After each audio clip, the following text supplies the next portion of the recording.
Welcome to brain G channel. और आज हम नेक्स्ट लेक्चर पढ़ने वाले हैं। एक्चुअली मैं बताना चाहता हूं कि जो अपना लास्ट लेक्चर था सामाजिक जीवन के बारे में पढ़ रहे थे उत्तर वैदिक काल के, वो अभी इनकम्प्लीट था, पूरा नहीं हुआ था, तो उसको हम कंप्लीट करेंगे।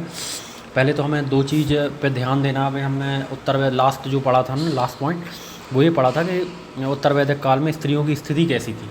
स्त्रियों की स्थिति थोड़ी सी ख़राब होती जा रही थी इस टाइम पे। लेकिन यहाँ पे दो विदुषी स्त्रियाँ जो थीं, विद्वान स्त्रियाँ, यज्ञवाल्क्य की दो पत्नियाँ मैत्रेयी और कात्यायनी का उल्लेख मिलता है। ठीक है, अब हम विवाह देखेंगे।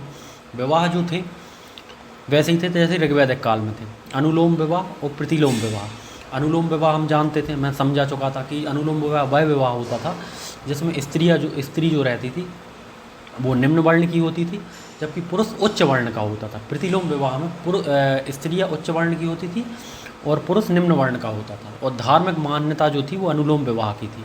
ठीक है, अब दासों की स्थिति कैसी थी? दासों की स्थिति ज़्यादा ख़राब नहीं थी, जैसे कि ऋग्वैदिक काल में हम पढ़ चुके थे कि दासों से जो काम कराया जाता था वो घरेलू काम कराया जाता था, ना कि कृषि संबंधित काम कराया जाता था। ठीक है, वही स्थिति यहाँ भी थी।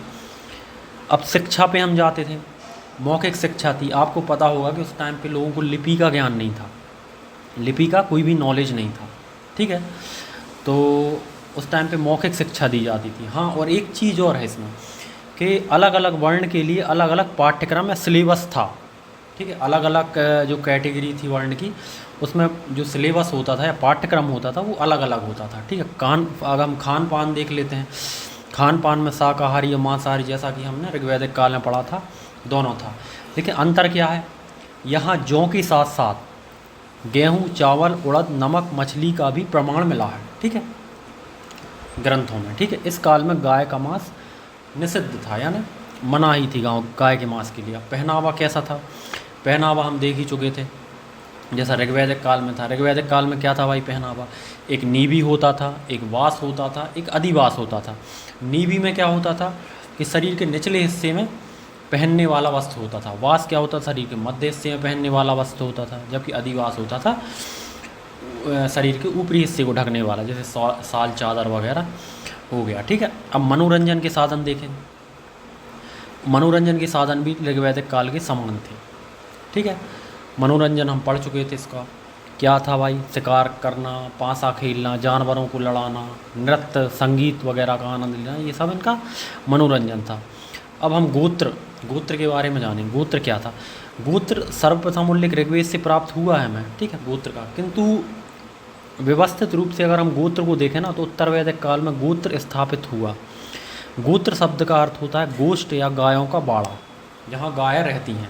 प्रारंभ में जिन आर्यों, ये थोड़ा सा मिसप्रिंट हो गया,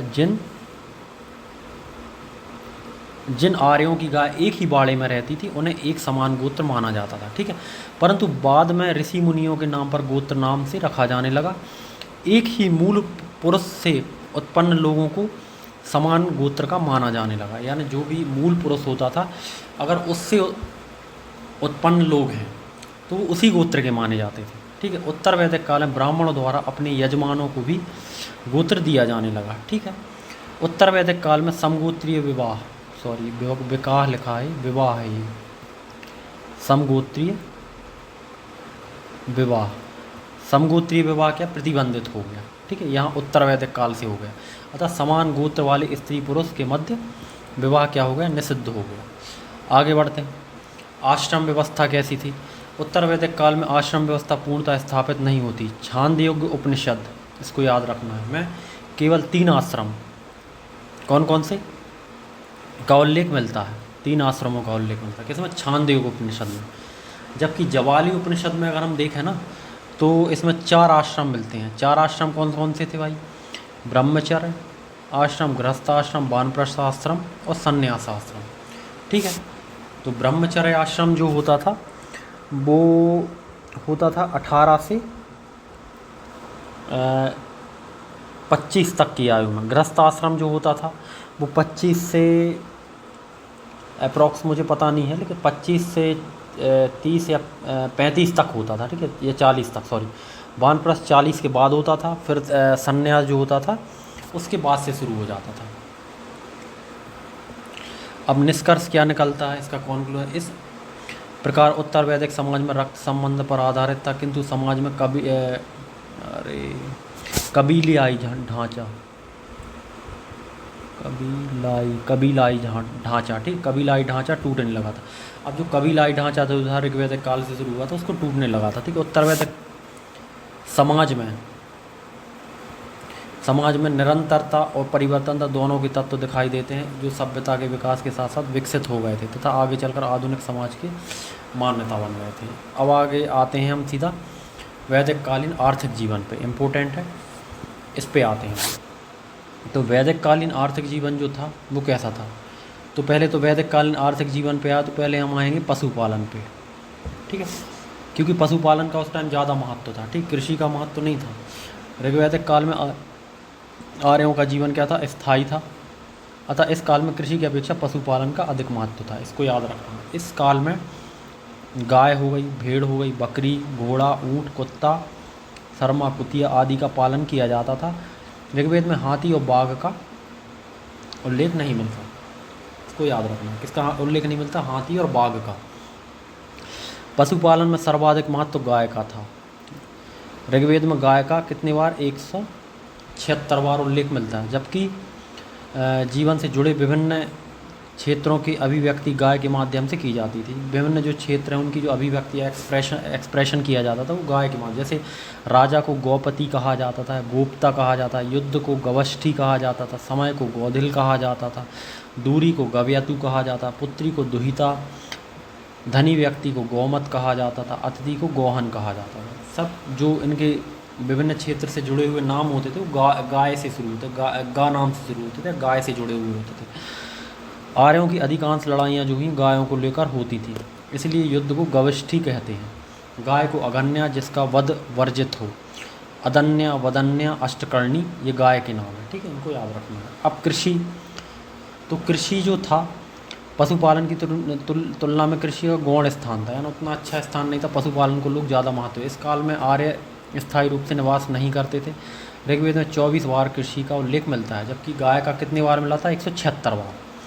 ऋग्वेद में केवल एक अनाज या जौ का उल्लेख मिला है, ये तो हम पहले ही पढ़ चुके। ऋग्वेद की कृषि को चर्षणी, जुते हुए खेत को क्षेत्र, हल रेखा को सीता, हल को लांगत, सीर को हलवाहे, कीवास उपजाऊ भूमि को उर्वरा और अनाज नापने वाले बर्तन को उर्दर तथा गोबर की खाद को करीशु कहा जाता था, ठीक है। ऋग्वेद काल में सिंचाई हेतु 2 प्रकार के जलों का उपयोग किया जाता था, ठीक है।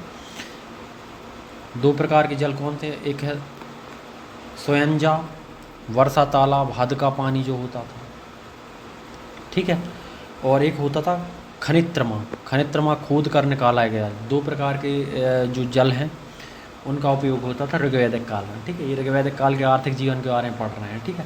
तो 2 पर, एक स्वयंजा होता था, एक होता था खनित्रमा जो होता था वो कुएं आवट से जो निकाला जाता। ऋग्वेद में नहर सिंचाई का उल्लेख प्राप्त नहीं हुआ, यार नहर का उल्लेख नहीं मिला। उद्योग धंधे कैसे थे भाई, तो ऋग्वेद काल में सीमित स्तर पर उद्योग धंधे प्रचलित थे। इस काल में वस्त्र उद्योग, बढ़ई, रत्तकर, बुनकर, चर्मकार, कुम्हार आदि शिल्पियों का उल्लेख मिलता है, ठीक है।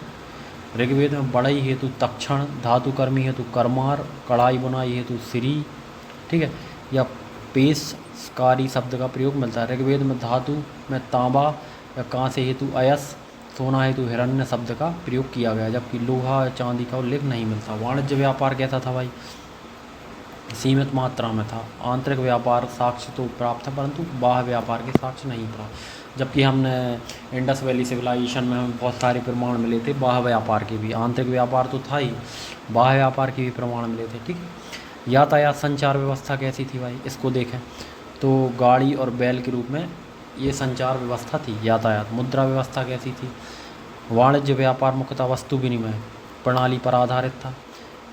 लेन देन में मुख्यतः गाय का उपयोग किया जाता था। इस काल में नियमित सिक्कों का प्रचलन नहीं था।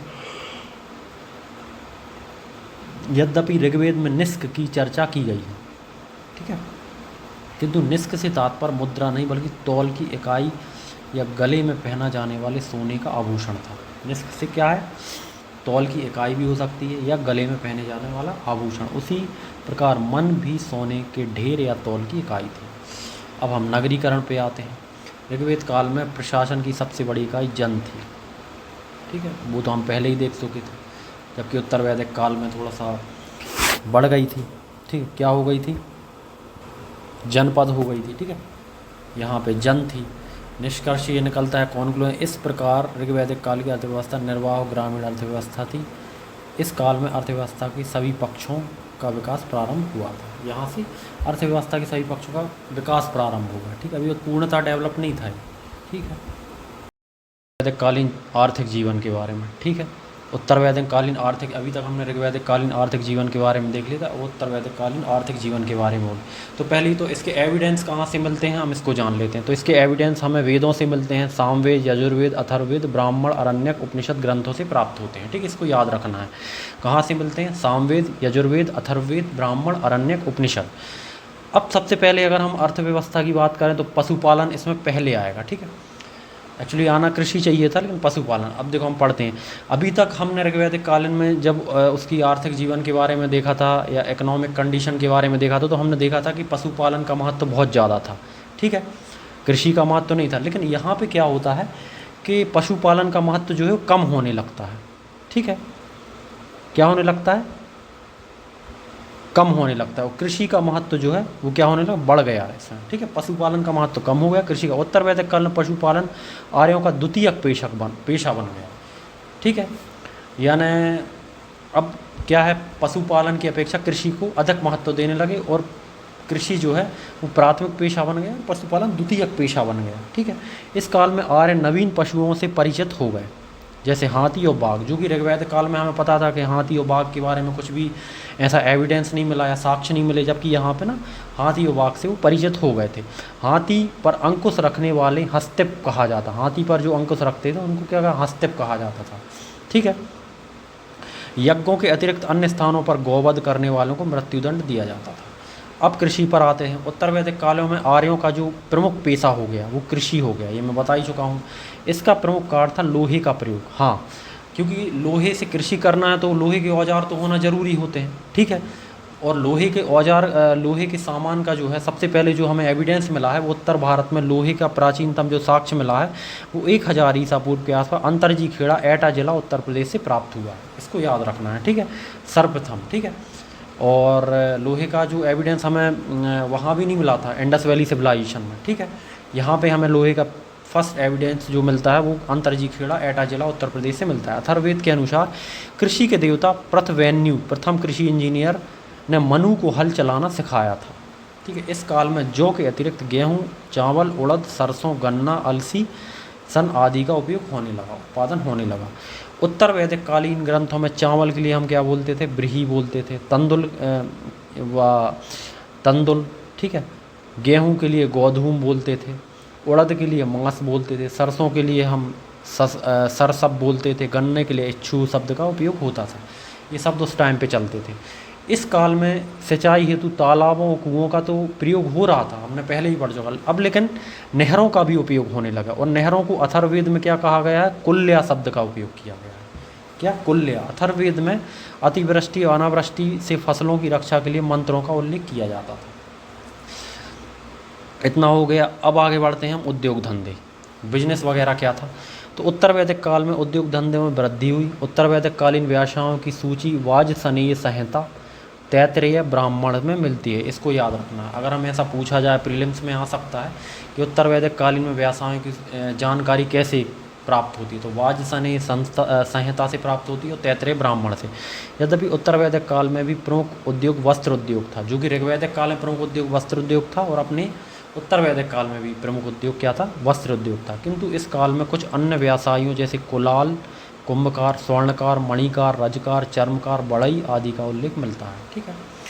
इस काल में लोहे को के लिए श्याम अयस या कृष्ण अयस का उपयोग किया गया, ठीक। लोहे के लिए किस शब्द का उपयोग किया, श्याम अयस। जब आप वेद वगैरह पढ़ेंगे, इसके एविडेंस पढ़ेंगे, तो इसमें लोहा नहीं लिखा होगा, इसमें लिखा होगा श्याम अयस और कृष्ण अयस।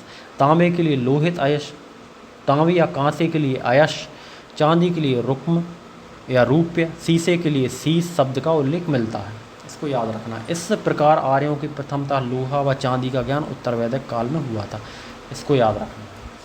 इंडस वैली सिविलाइजेशन में भी नहीं मिला हमें, ठीक है, लोहे के साक्ष्य, ठीक है, यहाँ पे मिलते हैं, ठीक है। वाणिज्य व्यापार कैसा था भाई, तो उत्तर वैदिक काल में वाणिज्य व्यापार में वृद्धि हुई। ऋग वैदिक काल के समान ही इस काल में भी आंतरिक व्यापार में फलता फूलता है ना, थोड़ा डेवलपमेंट हुआ इसका, ठीक है, इसका वाणिज्य व्यापार का। उत्तर वैदिक आर्यों को समुद्र का ज्ञान हो गया था, इसलिए वह व्यापार भी सीमित मात्रा में होता था।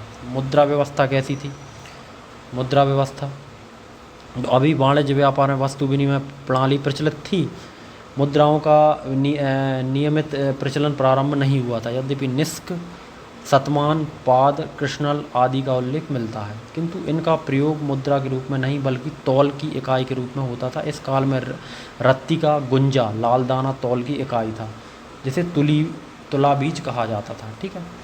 इस काल में द्रोण अनाज मापने की इकाई थी। अनाज मापने की इकाई क्या होती थी, द्रोण होती थी, ठीक है। नगरीकरण देखते हैं हम।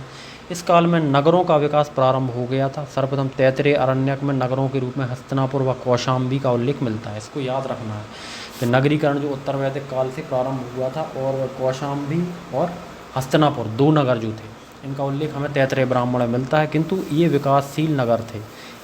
आद्य नगरीय स्थल भी कहा जाता है। निष्कर्ष ये निकलता है कि इस प्रकार उत्तर वैदिक काल में अर्थव्यवस्था ऋग्वैदिक काल की तुलना में थोड़ी सुधार हुई। कुल मिलाकर इस काल में भी अर्थव्यवस्था स्वरूप निर्वाह ग्रामीण ही था, ठीक है, थोड़ा सा डेवलप हुआ था, धीरे धीरे होगा, ठीक है, आगे जाकर। इसी के साथ हमारा ये जो लेक्चर है वो ख़त्म होता है। कोई भी डाउट क्वेरीज हो कमेंट बॉक्स में पूछ सकते हैं। Thank you.